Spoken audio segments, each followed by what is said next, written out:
केंद्र में मेरे सहयोगी राम मोहन नायडू जी, मुरलीधर मोहोल जी,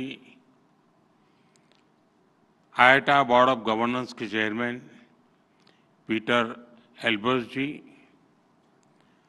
आईआईटी के डायरेक्टर जनरल विली वॉन्स जी, इंडिगो के मैनेजिंग डायरेक्टर राहुल भाटिया जी, अन्य सभी महानुभाव, देवी और सज्जनों,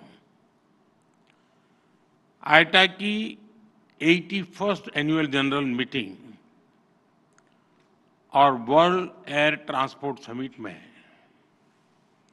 मैं आप सब अतिथियों का भारत में स्वागत करता हूं, आपका अभिनंदन करता हूं। ये कार्यक्रम 4 दशक बाद भारत में हो रहा है। इन 4 दशकों में भारत में बहुत कुछ बदल चुका है। आज का भारत पहले से कहीं ज्यादा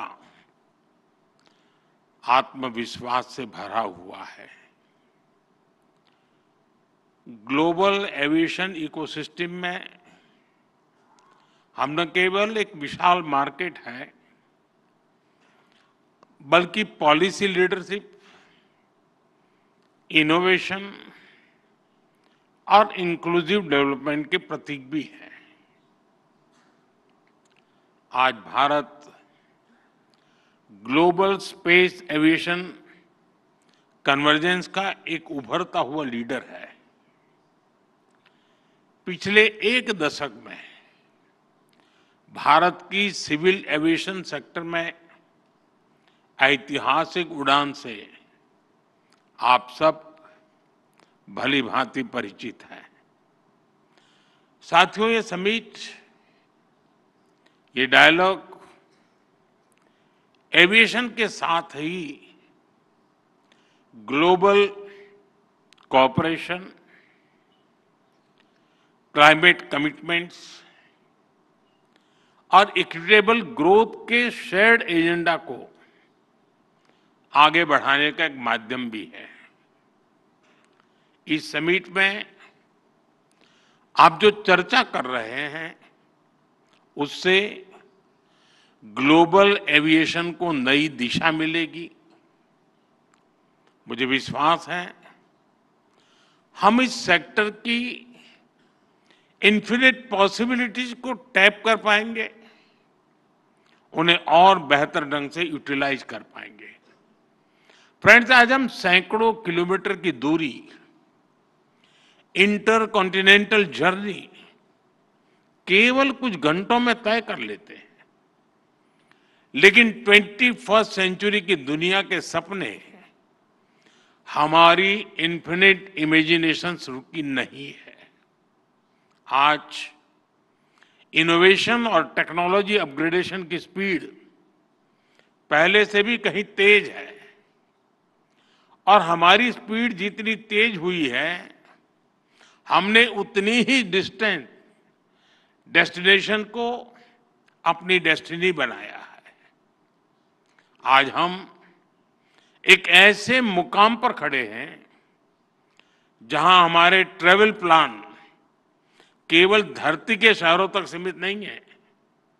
इंसान आज स्पेस फ्लाइट्स और इंटरप्लेनेटरी यात्राओं को भी कमर्शलाइज करने, उसे सिविल एविएशन के लिए खोलने के सपने देख रहा है। ये बात सही है कि इसमें भी समय है, लेकिन ये बताता है कि आने वाले समय में एविएशन सेक्टर कितने बड़े ट्रांसफॉर्मेशन और इनोवेशन का केंद्र बनने वाला है। भारत इन सभी संभावनाओं के लिए तैयार है। मैं इसका आधार भारत में 3 मजबूत पिलर्स के कारण बता रहा हूं। पहला, भारत के पास मार्केट है। ये मार्केट मात्र कंज्यूमर्स का समूह नहीं है, ये भारत की एस्पिरेशनल सोसाइटी का प्रतिबिंब है। दूसरा, टेक्नोलॉजी और इनोवेशन के लिए हमारे पास डेमोग्राफी, और टैलेंट है।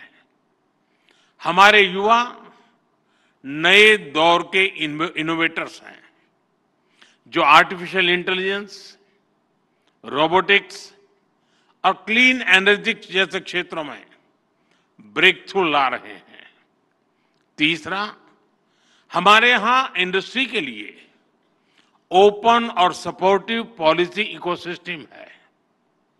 इन तीनों सामर्थ्य के दम पर हमें मिलकर भारत के एविएशन सेक्टर को नई ऊंचाई पर लेकर जाना है। फ्रेंड्स, बीते वर्षों में भारत ने सिविल एविएशन के क्षेत्र में एक अभूतपूर्व परिवर्तन देखा है। आज भारत दुनिया का तीसरा सबसे बड़ा डोमेस्टिक एविएशन मार्केट है। हमारी उड़ान योजना की सक्सेस इंडियन सिविल एविएशन का एक गोल्डन चैप्टर है। इस योजना के तहत 15 मिलियन से ज्यादा यात्रियों को सस्ती एयर ट्रैवल की सुविधा मिली है। कई नागरिक पहली बार हवाई सफर कर पाए हैं। हमारी एयरलाइंस भी लगातार डबल डिजिट ग्रोथ हासिल कर रही है। भारत और विदेशी एयरलाइंस को मिलाकर हर साल करीब 24 करोड़ यात्री, 240 मिलियन पैसेंजर्स हमारे यहां उड़ान भरते हैं। यानी दुनिया के ज्यादातर देशों की टोटल पॉपुलेशन से भी कहीं ज्यादा। और 2030 तक ये संख्या 50 करोड़ 500 मिलियन पैसेंजर तक पहुंचने की संभावना है। आज भारत में 3.5 मिलियन मेट्रिक टन सामान एयर कार्गो से ट्रांसपोर्ट होता है। इस डेकेड के अंत तक ये भी बढ़कर 10 मिलियन मेट्रिक टन तक पहुंचने वाला है। साथियों, ये केवल आंकड़े नहीं है, ये नए भारत के पोटेंशियल की एक झलक है और भारत अपने इस पोटेंशियल को मैक्सिमाइज करने के लिए फ्यूचरिस्टिक रोडमैप पर काम कर रहा है। हम वर्ल्ड क्लास एयरपोर्ट इंफ्रास्ट्रक्चर में इन्वेस्ट कर रहे हैं। जैसा नायडू जी ने बताया, 2014 तक भारत में 74 ऑपरेशनल एयरपोर्ट थे। आज इनकी संख्या बढ़कर 162 हो चुकी है। इंडियन कैरियर्स ने 2000 से ज्यादा नए एयरक्राफ्ट के लिए ऑर्डर दिए हैं और ये तो अभी शुरुआत है। भारत का एविएशन सेक्टर एक ऐसे टेक ऑफ पॉइंट पर खड़ा है जहां से उसे लंबी और सबसे ऊंची उड़ान भरनी है। और ये उड़ान केवल भौगोलिक सीमाओं को पार नहीं करेगी, बल्कि ये दुनिया को सस्टेनेबिलिटी, ग्रीन मोबिलिटी और इक्विटेबल एक्सेस की दिशा में भी ले जाएगी। फ्रेंड्स, आज हमारे एयरपोर्ट्स की हैंडलिंग कैपेसिटी हर साल 500 मिलियन यात्रियों तक पहुंच चुकी है। भारत आज दुनिया के उन गिने चुने देशों में है जो टेक्नोलॉजी के जरिए यूजर एक्सपीरियंस के नए स्टैंडर्ड सेट कर रहा है। हम सेफ्टी, एफिशिएंसी और सस्टेनेबिलिटी पर भी उतना ही फोकस कर रहे हैं। हम सस्टेनेबल एविएशन फ्यूल्स की ओर बढ़ रहे हैं, ग्रीन टेक्नोलॉजीज में निवेश कर रहे हैं, कार्बन फुटप्रिंट्स घटा रहे हैं। हम प्रोग्रेस और प्लेनेट की सुरक्षा दोनों सुनिश्चित कर रहे हैं। साथियों, ये हमारे जो विदेशी अतिथि हैं, मेरा उनसे आग्रह है कि आप डीजी यात्रा ऐप के बारे में जरूर जानिएगा। डीजी यात्रा ऐप डिजिटल एविएशन का एक उदाहरण है। ये फेशियल वेरिफिकेशन टेक्नोलॉजी के माध्यम से एयरपोर्ट एंट्री से लेकर बोर्डिंग गेट तक सीमलेस यात्रा का कंप्लीट सॉल्यूशन है। कहीं कोई पेपर, डॉक्यूमेंट्स, आईडी दिखाने की जरूरत नहीं। मैं समझता हूं भारत के ये इनोवेशंस इतनी बड़ी पॉपुलेशन को बेहतर सर्विसेज देने के एक एक्सपीरियंस से ये कई देशों के काम आ सकता है। यह सिक्योर, और स्मार्ट सॉल्यूशन का एक ऐसा मॉडल है जो ग्लोबल साउथ के लिए भी प्रेरणा बन सकता है।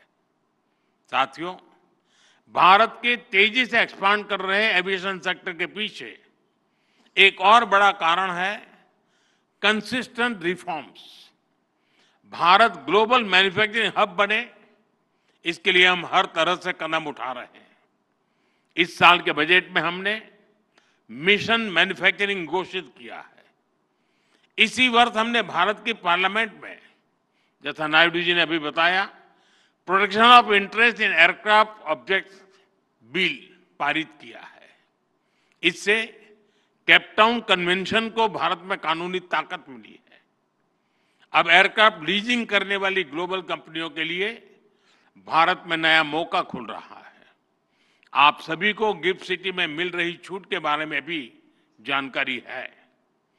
गिफ्ट सिटी के इंसेंटिव्स ने भारत को एयरक्राफ्ट लीजिंग का एक अट्रैक्टिव डेस्टिनेशन बना दिया है। साथियों, नया भारतीय वायुयान अधिनियम हमारे एविएशन कानूनों को ग्लोबल बेस्ट प्रैक्टिसेस के अनुरूप बना रहा है। यानी भारत में एविएशन सेक्टर के कानून सहज है, नियमों में सहूलियत है और टैक्स स्ट्रक्चर सरल है। इसलिए दुनिया की बड़ी एविएशन कंपनियों के लिए भी भारत में निवेश के लिए एक बेहतरीन अवसर है।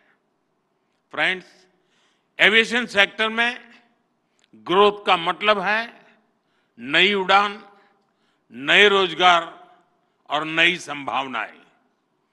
एविएशन सेक्टर में pilots, crew, engineers, ground staff सभी के लिए नए मौके बने हैं। एक और नया सनराइज सेक्टर उभर रहा है, एमआरओ, यानी मेंटेनेंस, रिपेयर और ओवरहॉल। हमारी नई एमआरओ पॉलिसी से भारत को एयरक्राफ्ट मेंटेनेंस का ग्लोबल हब बना के इस दिशा में तेजी आई है। 2014 में भारत में 96 एमआरओ फैसिलिटीज थी। आज इनकी संख्या 154 हो चुकी है। 100% FDI under automatic rule, GST में कटौती, टैक्स रेशनलाइजेशन, ऐसे कदमों ने एमआरओ सेक्टर को नई ऊर्जा दी है। अब हमारा लक्ष्य है 2030 तक भारत को $4 बिलियन का एमआरओ हब बनाना। साथियों, हम चाहते हैं कि दुनिया भारत को सिर्फ एक एविएशन मार्केट नहीं, बल्कि एक वैल्यू चेन लीडर के रूप में भी देखें। डिजाइन से लेकर डिलीवरी तक Bharat global aviation supply chain का इंटीग्रल हिस्सा बन रहा है। हमारी दिशा सही है, हमारी गति सही है, इसलिए हमें विश्वास है कि हम तेजी से आगे बढ़ते रहेंगे। मेरा आग्रह है, मेक इन इंडिया के साथ सभी एविएशन कंपनियां डिजाइन इंडिया भी करें। साथियों, भारत के एविएशन सेक्टर का एक और मजबूत पक्ष है उसका इंक्लूसिव मॉडल। आज भारत में 15% से अधिक पायलट महिलाएं हैं।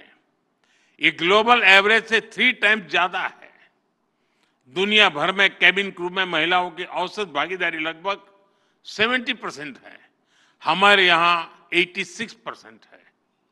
भारत के एमआरओ सेक्टर में महिला इंजीनियरों की संख्या भी ग्लोबल एवरेज से आगे बढ़ रही है।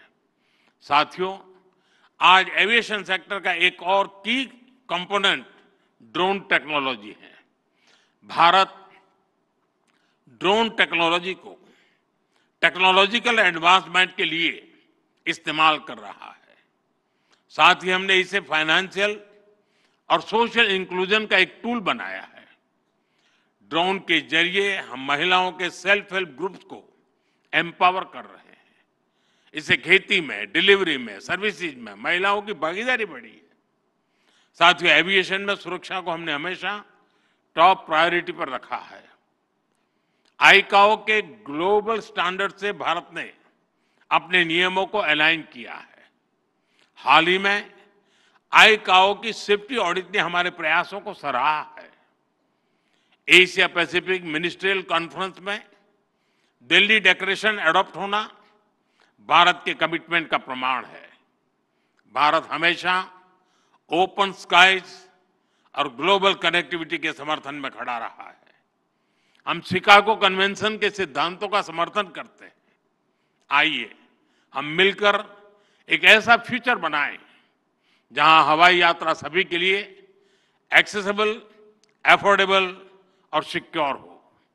मुझे विश्वास है कि आप सभी एविएशन सेक्टर को नई ऊंचाई पर ले जाने के नए समाधान निकालेंगे। मैं आपको अनेक अनेक शुभकामनाएं देता हूं। बहुत बहुत धन्यवाद।